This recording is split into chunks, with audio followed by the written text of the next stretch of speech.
Aging is an extraordinary process whereby you become the person you always should have been. David Bowie. Chapter 1. Meet the Elders. 1. Surprise of a lifetime. Do you know what you want to do when you get old? One of the few advantages of age is that you can report on it with a certain authority. You are native now, and know what goes on here. Our experience is one unknown to most of humanity over time. We are the pioneers. Death has lost its abstraction. They lived with loss and disability, but did not define themselves by it, and got up each morning with wants and needs. Old age wasn't something that hit them one day when they weren't careful. It also wasn't a problem to be fixed. It was a stage of life like any other, one in which they were still making decisions about how they wanted to live, still learning about themselves and the world. More people are living past age 85 than at any time in human history, and they are living longer once they get there. An American who turns 85 in 2018 was born with a life expectancy of less than 60 years. The trouble is, old age is not interesting until one gets there. It's a foreign country with an unknown language to the young and even to the middle-aged. Old people often inhabit a world of their own, not particularly pleasant to visit. People over 60 said fewer than 1/4 of the people with whom they discussed important matters were under 36. If you exclude relatives, it dropped to 6%. Americans are more likely to have friends of another race than friends who are more than 10 years apart from them in age. Stop thinking about old people as a problem and start to think of them as an asset, a repository of wisdom and experience. First lessons from the elders, that even as our various faculties decline, we still wield extraordinary influence over the quality of our lives. When you're old, you have to make yourself happy. Otherwise, you get older. The 6 people interviewed for the book found a level of happiness not in their external circumstances, but in something they carried with them. If you want to be happy, learn to think like an old person. The good news about getting old is that there is good news. Older people report a greater sense of well-being and fewer negative emotions than younger people. As much as we idealize adolescence and young adulthood, older people are more content, less anxious or fearful, less afraid of death, more likely to see the good side of things and accept the bad than young adults. Experience helps older people moderate their expectations and makes them more resilient when things don't go as hoped. When they do have negative experiences, they don't dwell on them as much as younger people do.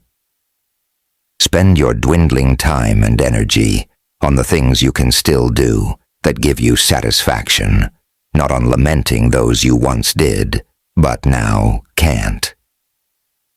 Most of us don't spend a lot of time with very old people, and when we do, it's usually about trying to help with their problems, not asking them what makes them happy or fulfilled. Isn't part of appreciating the value of a life being able to acknowledge when that value drops? Old age is the last thing we'll ever do, and it might teach us about how to live now. Chapter 2. The Paradox of Old Age. Right now, are you happy? Happiness to me is what's happening now, not the next world. It's not the dance you're going to tonight. If you're not happy at the present time, then you're not happy. Taking satisfaction in what was available right now, not hitching it to the future. My definition looked forward. Fred's found fulfillment in the present, because the future might not come. Happiness is a state of living in the present. Happiness is not in striving for conquest, but in relations with other people. Everything's moving into the future, but the future doesn't exist. It's what we create. Our responsibility for the present moment. That's morality. The future of humanity, or the family, or whatever, depends on what you do this moment. If you want the next moment, where everything will be better, then you'd better do this moment right. I don't understand happiness only as someone just always smiling and laughing. It's more like inner happiness, where you feel you have done everything right in your life. You haven't made anybody unhappy.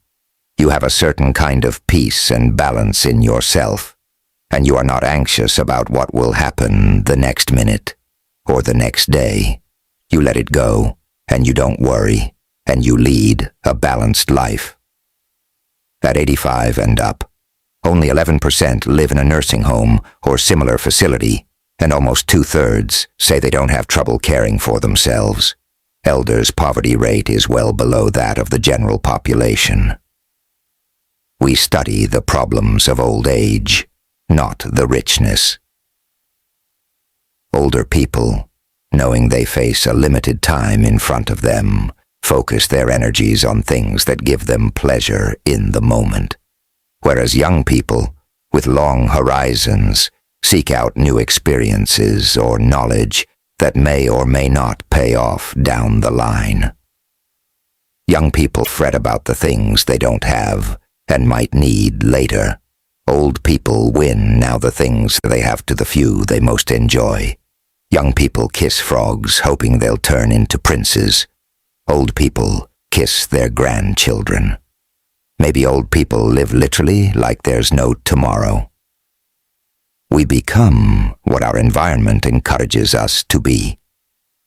Old people remembered the positive emotional experiences, but not the negative ones. Chapter 3. Why older means wiser. When you're young, you have more worries. Their selective memory vividly recalling the good time and forgetting about the bad benefited them in their daily lives. If they couldn't control what was happening with their bodies, they could control their past, shaping it toward a positive outcome. Past happiness, too, was a choice we can make. Humans are resilient, and we have a lot to learn from older people who have survived all kinds of things. Aging isn't necessarily pretty, but it doesn't have to be terrible. Severe memory loss is a horrible thing, and we rightly fear it. But selective forgetting can be the better part of wisdom. When you're 45, it pays to remember all the mistakes you made in your marriage or career, so you can learn from them. At 90, it's better wiser to forget, because the memories will only hurt. Question about regrets. It's impossible. You can't go back. Let bygones be bygones. When you're young, the future is so far away, and you don't know what will happen to you and the world. So when you're young, you have more worries than the elderly. But I don't worry now. Imagine that. To be free of the future, meaning the sum of all things that probably won't happen, minus the one that will, which is one's death. Even if just for a minute, the feeling is like that of first flight, weightless and free. Most of us live with this future every day, laboring under its weight. To think like an old person is to journey unencumbered. Changes in their values as they got older. One was that they became more selective about how they spent their time and whom they spent it with.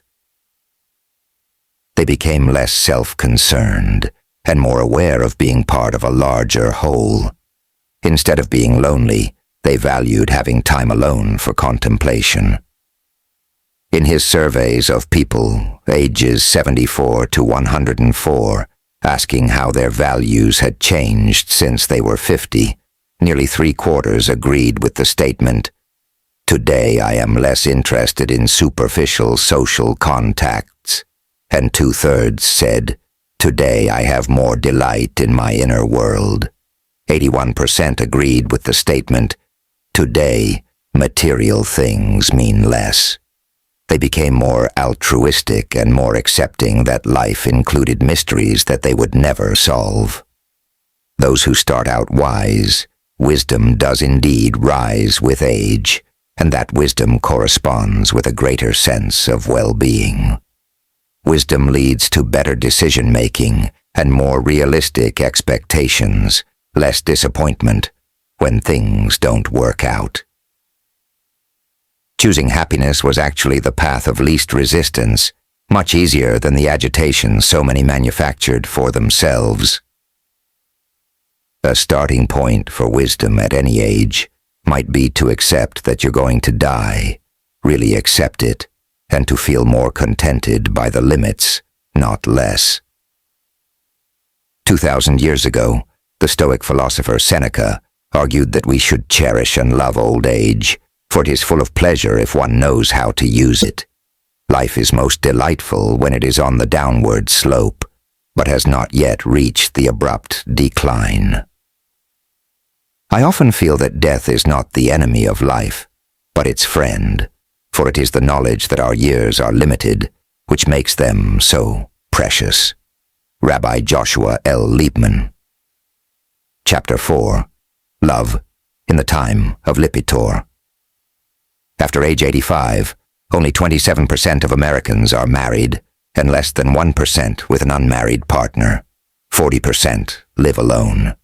In that age group, women outnumber men 2 to 1. Advice on love. Save your money, because everything is expensive. In numerous studies, researchers have found that seniors who feel useful to others live longer and better, with fewer disabilities, greater mobility, and more resilience to arthritis pain. The British cultural critic Terry Eggleton writes that the meaning of life lies in learning how to form mutually enriching relationships, like musicians in jazz ensemble, who create melodic openings for the other players by inventing melody lines for themselves.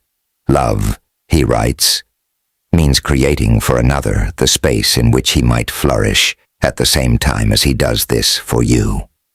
The fulfillment of each becomes the ground for the fulfillment of the other. When we realize our natures in this way, we are at our best. Buddhist idea that love is wishing for the happiness of the beloved. That in a relationship, sometimes allowing the other person to do something for you, rather than insisting on doing it yourself, is also kind of giving. Old age, at some point, forces us to accept to help from other people. It can be hard on the ego, perhaps, because it means acknowledging that we are not in control of the world, but it also gives something valuable to the people who help us.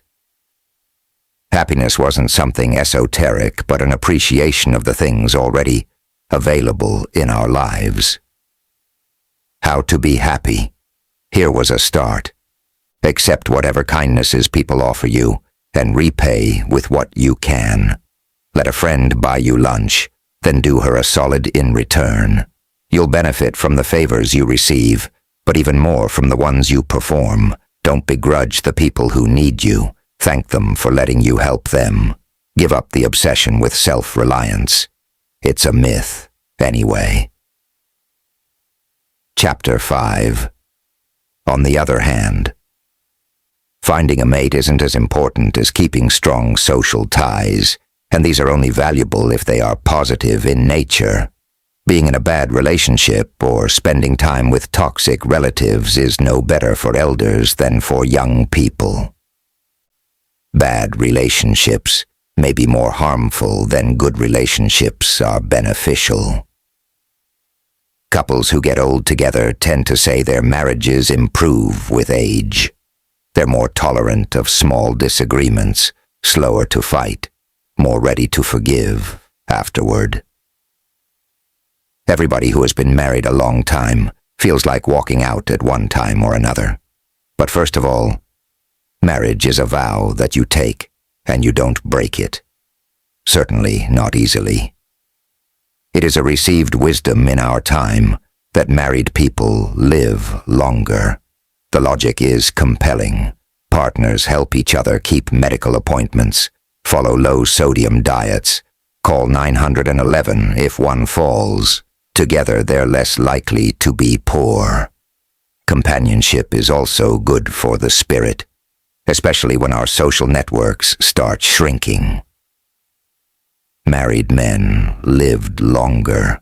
Unmarried women, they found, live as long as their married counterparts, often with more leisure time to devote to themselves. Widowed women tended to thrive. They lived longer than the still married women. They built social networks, herded their kids, did all the things they put off when their husbands were ill. Widowed men, on the other hand, tended to go quickly. The secret to a long relationship: if you're going to be together, you better have an awful lot in common. Essence of love, that it lies in what we give freely, not in tallying what we get in return. Happiness wasn't outside themselves, waiting to be born, but within, the thing they already had. Contentment had been there for the grasping, if only I had recognized it. Chapter 6. More years, less life. We can think of aging as a process of change, learning to appreciate rewards as we find them. Loss is one of life's great instillers of wisdom, including the wisdom that finds compensation for the capacities we think we can't live without. The mind can grow stronger as the brain gets older. It's time to stop thinking about the aging of our minds and our brains solely in terms of mental losses, and losses alone. The aging of the mind is equally about gains. Old age was just a season of life like any other. Today was not much different from yesterday, and tomorrow would not be much different from today. You lived your life around your circumstances. My favorite part of the day is waking up in the morning and thanking God for another day. Old age is a concept largely defined by the people who have never lived it. We're all on short time. Older people just understand this more viscerally. I think sadness is when you're concentrated on one particular bad incident that's happened. Part 2. The Lessons. Chapter 7. The Lessons of Fred. My purpose is to live, be happy, enjoy life, talking, having a good time with friends, go to church on Sunday, associate, go out to dinner once in a while, and the days will go by fast. Fred Jones. Don't let your environment limit your vision. Sacrifice is the supreme act of love. Problems were only problems if you thought about them that way. Otherwise, they were life and yours for the living. Here was a lesson in giving up the myth of control. If you believe you are in control of your life, steering it in a course of your choosing, then old age is an affront, because it is a destination you didn't choose. But if you think of life instead as an improvisation in response to the stream of events coming at you, that is, a response to the world as it is, then old age is more another chapter in a long-running story. The events are different, but they're always different, and always some seem too much to bear. The art of living, after all, lies in living the life you have, in the body that you have. Christianity, Judaism, Islam, Buddhism, Hinduism, and a pile of self-help books all extol the virtues of gratitude. Cicero called it not only the greatest of virtues, but the parent of all the others. G.K. Chesterton wrote that thanks are the highest form of thought, and gratitude is happiness, doubled by wonder. Some people are grateful, seemingly as their default state, even when no one's looking. Their lives aren't necessarily better than other people's, but they find more reasons to give thanks for their small rewards. Giving thanks makes you happy, which makes you grateful, which makes you happy. Gratitude can accompany suffering. Life on Earth wasn't supposed to be perfect. It was just supposed to be life miracle enough when you thought about it. Chapter 8. The Lessons of Ping. We never talk about dying. What's the use? When you get old, you have to die. We go downstairs and play cards. At our age, you should prepare yourself. Ping Wong. The distinction between happy in spite of and happy if only, the former being a benefit of old age, the latter a vexation of youth. Happy in spite of entails a choice to be happy. It acknowledges problems, but doesn't put them in the way of contentment. Happy if only pins happiness on outside circumstances. If only I had more money, less pain, a nicer spouse or house, I'd be happy as a clam.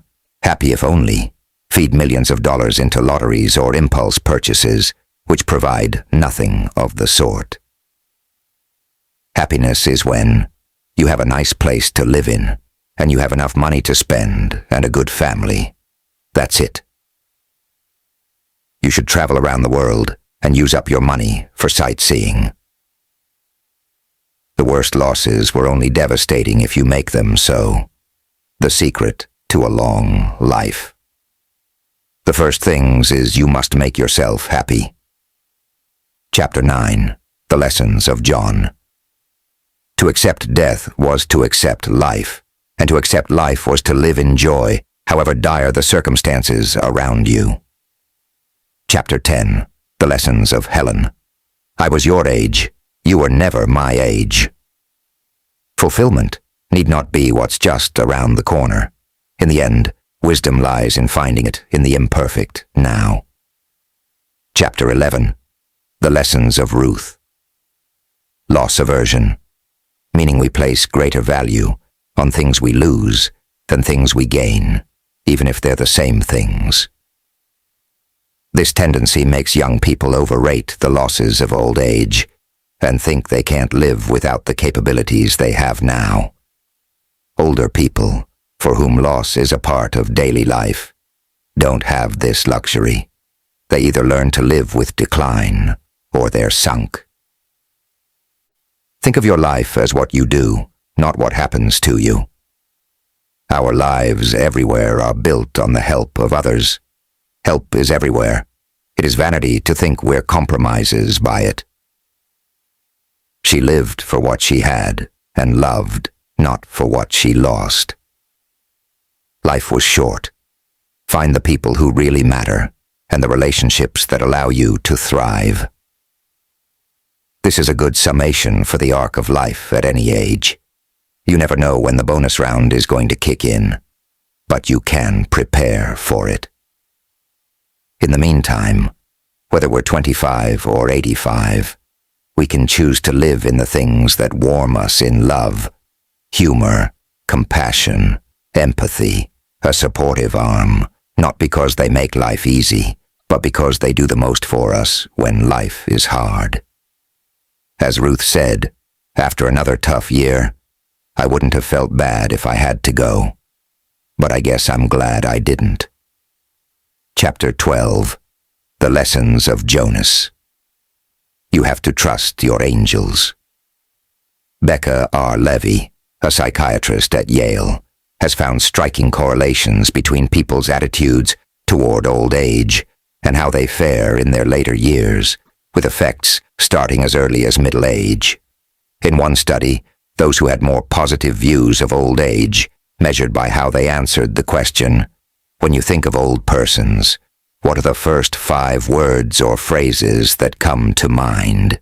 were 44% more likely to recover from a disability than those with negative age stereotypes.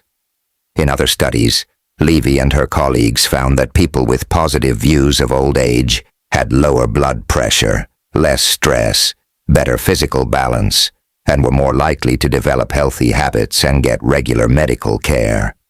They also lived an average of 7.5 years longer, a genuine fountain of youth, available without a prescription. Researchers have long observed that older people who feel a sense of purpose in their lives tend to live longer, fuller, and healthier lives than people who don't. Purpose might be an effect of good health rather than the cause. Having a purpose in life lets us look inward to say, how am I going to live my life? What do I want to accomplish? The challenge, then, is to find a purpose in life that will sustain you through the latter years. Something is in you that propels you. It's part of your very essence what you are, he said. There is a need. Like go back to Greeks and muses. How they explained that. The muse enters you at birth or later, music or whatever art, and you have no choice. It becomes part of you. You just have to do it. Keep dancing, keep singing, have a good drink, and do not get too serious. Have you ever thought about how amazing, really amazing life is? What I learned in my year among the oldest old, to shut down the noise and fears and desires that buffet our days and think about how amazing, really amazing life is. Live as if this future were finite, and the present all the more wondrous as a result. The neurologist Oliver Sacks, on learning that he had terminal cancer of the liver, wrote that the nearness of death gave him a sudden clear focus and no patience for anything inessential. I am applying the butterfly wing theory to my everyday life. It's a kind of moral dictum, moral responsibility, to keep in mind that whatever I do this second affects what the next second will be. So I try not to do anything negative, which is my best insurance that the world will be better next second, or at least not worse. But of course my positive action may be undermined by 100 negative actions of others, and so it may mean nothing. But I still have to follow that dictum. You can call it optimism. Epilogue. The elders were all proof that you could live a full and fulfilling life, even when the weather turned stormy. So why worry about the clouds in the forecast? Live your life, put on a show, take a chance, give thanks for your failures, along with your successes. They're two sides of the same coin. If we're living longer, maybe we have an obligation to live better, wiser, kinder, more grateful and forgiving, less vengeful and covetous. Happiness means seeing the good, even in your losses.